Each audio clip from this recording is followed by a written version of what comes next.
Bonjour les amis, je vais vous expliquer comment on tend un piège grossier aux flics, comment les flics tombent dedans et comment le ministre qui devrait les défendre les poignarde dans le dos. Je parle de Darmanin. Donc le contexte, alors tous les petits gauchos, les syndicats de journalistes, les associations droits de l'homiste, ils sont en colère à cause de Darmanin et à cause d'un article sur la sécurité globale, l'article, je sais pas, 24.8, un machin comme ça, où en gros on interdit aux journalistes de photographier les visages des policiers dans les manifestations et de les mettre sur les réseaux sociaux ou de les mettre dans leurs journaux. Il paraît que c'est un putsch, que c'est la dictature, que c'est la fin des droits démocratiques, que c'est insupportable. Tout à fait entre nous, dans un contexte normal, dans un pays normal, j'aurais tendance à dire que je suis plutôt d'accord avec les protestataires. Il se trouve qu'on n'est pas tout à fait dans un pays normal. Il se trouve quand même qu'on a 50 policiers, chiffre de Cazeneuve quand il était ministre de l'Intérieur, et on peut penser que ça a légèrement augmenté. On a 50 policiers qui sont tués, qui sont blessés tous les jours, soit quand même un nombre conséquent, je crois que c'est 18 000 par an. Quand même, quoi, juste petit détail. Petit détail, on sait qu'à Magnanville, on a juste un policier qui s'est retrouvé avec sa femme devant chez lui, égorgé, assassiné devant leur enfant de 3 ans. On sait qu'il y a des militants gauchistes qui se font une spécialité de prendre en filature les policiers et de balancer leur adresse sur les réseaux sociaux, les mettant délibérément en danger de mort. On sait juste également qu'il y a des femmes de policières qui sont agressées dans la rue parce que leur mari est policier. On sait de plus en plus que des policiers en civil sont agressés, sont repérés. On sait également que les enfants de policiers ont intérêt à cacher la profession de leur père ou de leur mère s'ils ne veulent pas être la cible des élèves de l'école et notamment de ceux qu'on va appeler pudiquement les enfants de la diversité.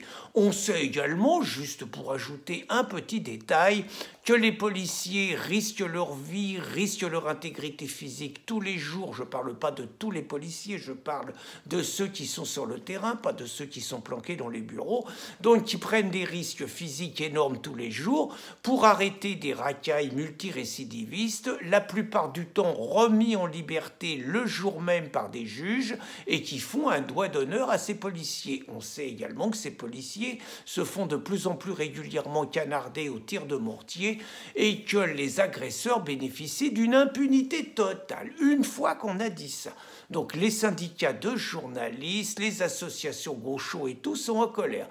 Et donc comment on fait? On tend un piège. On installe 500 clandos, 500 migrants, afghans, c'est pas forcément les plus paisibles, on les installe place de la République en plein centre de Paris, donc, et on leur installe des tentes. On met autour tous les journalistes, les islamo-gauchistes avec les appareils photo. On met autour tous les avocats avec leurs robes et tous les avocats droits de l'homiste, les avocats islamo-gauchistes, tous les LDH, les MRAP, les LICRA, tous ceux qui traînaient Renaud Camus hier devant les tribunaux. On les met tous là. On met tous les présidents d'associations immigrationnistes, ils sont tous là et ils attendent. Il se trouve que le pouvoir politique, qui avait toléré Nuit debout au même endroit pendant 1 mois et que c'était devenu une véritable pissotière en plein air dans le cœur de Paris, cette fois dit, dans le climat actuel et tout, c'est pas une bonne idée, donc il décide d'évacuer. Et bien évidemment, les associations immigrationnistes, les défenseurs des clandos, réclament aux clandos de pas résister trop violemment, mais de pas se laisser faire. Donc comment vous faites pour évacuer 500 mecs qui n'ont pas forcément envie de se faire évacuer sous les cris et sous les insultes de tous les gauchos qui sont autour de la place? Il y a des moments, il faut juste un tout petit peu utiliser la force. il n'y a pas grand-chose, il y a quelques images et tout, et il y a horreur, un croche-patte. On ne sait d'ailleurs pas si c'est un gaucho ou un clondo qui s'est pris le croche-patte, on ne sait pas pourquoi il a pris un croche-patte, on ne sait pas s'il a été insulté, si le mec qui a craché sur le policier, entre nous, tout est possible. Et alors là, ça part en vrille, c'est évidemment la mobilisation générale de tous les manipulateurs, on voit des photos, on voit tout ça, et Darmanin, le vaillant ministre de l'Intérieur, qui la veille essayait de faire une loi et de faire passer une loi soi-disant pour protéger l'intégrité des policiers, nous fait un numéro de claquette. Les images que j'ai vues, ça me plaît pas, il me faut une enquête, je veux les résultats le lendemain midi. Les gens se disent, c'est peut-être la fin du préfet l'allemand, pas du tout. Le préfet est consolidé dans son poste, il y est pour rien. C'est donc évidemment les connards de lampiste, celui qui a dû arracher une tente de la main d'un clando qui voulait pas la lâcher, ou celui qui a fait le croche-patte, qui vont manger lourd. Fin du premier épisode. Deuxième épisode. Vous avez donc, toujours à cause des conneries de masques, les flics arrêtent un mec issu de la diversité qui s'avère, paraît-il, un producteur de musique. On va dire que c'est du rap et que c'est pas tout à fait de la musique. Il y a une embrouille, on sait pas trop quoi, on sait pas ce qui se passe. Bien évidemment, les flics portent le bitos. Bon, les mecs lui cabossent un peu le portrait, mais on sait pas ce qui s'est passé avant. Et tout à fait entre nous, il y a moins d'émotion quand des racailles cabossent le portrait de Français normaux. Il y a moins d'émotion quand il y a toutes les 44 secondes une agression gratuite avec les séquelles qu'on peut connaître, et il y a moins d'agressions, il y a moins de réactions sur les 120 coups de couteau. Mais là, c'est le casus belli, ça part de partout, et toujours aussi courageux, Darmanin dit qu'en attendant toute enquête, sans enquête, il veut que les 3 flics qui ont cabossé un peu le mec se fassent virer. Allez hop, les flics, victimes expiatoires, balancés en victimes, donc balancés à l'opinion, balancés aux gauchos, balancés aux journalistes. Croyez-vous que cela suffise? Bien évidemment que non. Dans le même temps, donc vous avez la vieille affaire Théo. Vous savez, cette racaille multirécidiviste devant lequel Hollande a été s'incliner à l'hôpital, lui qui n'avait pas bougé quand 4 policiers avaient failli mourir cramés dans une voiture suite à une agression de racaille. Là, il a été voir Théo, qui avait raconté qu'il avait été sodomisé avec une matraque de policiers. Toutes les images montrent que c'est pas vrai.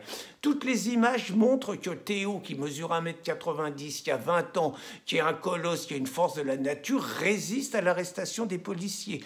Toutes les images montrent que les policiers se comportent professionnellement.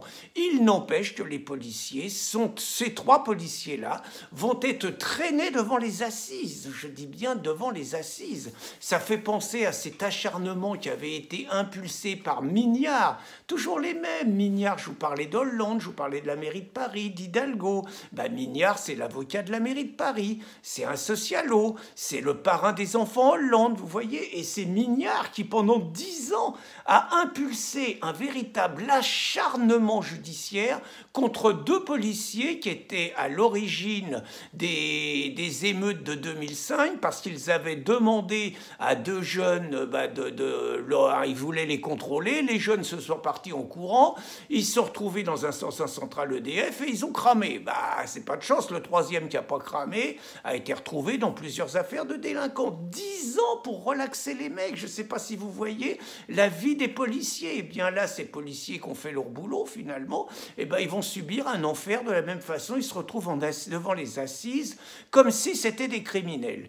Donc je résume, les flics qui étaient place de la République et qui ont fait leur boulot, jetés en pâture par Darmanin, les flics qui ont arrêté le mec qui paraît quand même, il paraît que ça sentait quand même légèrement un petit peu d'herbe autour de lui, tout ça. Ils ont peut-être déconné, ils ont peut-être pas fait ce qu'il fallait, mais personne ne se demandera combien de personnes comme celui sur lequel ils ont tapé les a insultés, les a menacés, leur a craché dessus durant toute leur carrière. Et là, il n'y a pas de discours de l'excuse. Là, c'est livré en pâture, les mecs. Et puis, les policiers qui ont arrêté Théo, livrés en pâture. Et le pire de tout ça, c'est que ces gauchos, ces journalistes, ces magistrats, ces droits de l'hommistes, qui sont des anti-policiers primaires et qui défendent les clandestins et les immigrés, qui agressent les policiers, mais aussi les Français tous les jours, eux, ils sont dans leur boulot de destruction de la nation, dans leur boulot de la France. Mais Darmanin, il est ministre de l'Intérieur, son rôle c'est de protéger ces hommes, encore plus quand il se fait mousser en faisant un article qu'il met en valeur. Or, non seulement il ne les protège pas, mais il les enfonce. Quoi d'étonnant, je rappelle que Darmanin, en 2012, a trahi Christian Van Est, dont il était l'adjoint.